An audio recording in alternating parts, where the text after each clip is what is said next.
যখন রোজার মাসে ওই জাহান্নামের কুকুরটা গরিবের ইফতার গুলো ভেঙেছে, গরিবের ঘর গুলো ভেঙেছে, গরিবের কল ভেঙেছে, রোজার মাসে নিরীহ নিরীহ মুসলমানদের ঘর বাড়ি ভেঙে দিয়েছিল, রোজার মাসে নিরীহ মুসলমানদেরকে উচ্ছেদ করে দিয়েছিল, বাচ্চা বাচ্চা ছেলেদের ঘরে এখন রোজার মাসে মেরেছিল। 2021 মনে পড়ছে, এই জাহান্নামের কুকুর যখন মুসলমানদের উপরে জুলুম করছিল, এ মুনাফিক বক্তা মৌলী সাহেব, তুই তখন কোথায় ছিলি যে জুলুমটা অন্যায় হচ্ছে? ও দালাল, ভাড়া পাও না দালাল মৌলী সাহেব, তাই তো?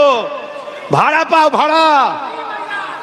তাহলে কড়া ডোজ না দিলে এই দালাল গুলোকে চেনা যেত, এজন্য একটু কড়া দি। কিন্তু ভুল বলেছি কি না, জাহান্নামের কুকুর বলা যাবে না।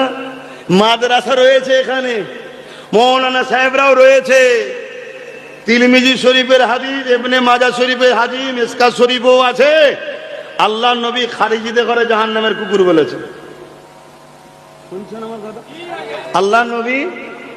তাহলে আমার বিরুদ্ধে যারা কলম ধরছে, মূলত কোন জায়গায় কলমের খোঁচা মারছে বুঝতে পারছেন? হ্যাঁ,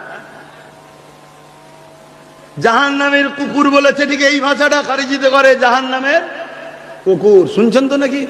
আপনার পেস্টিজ লাগলো নাকি?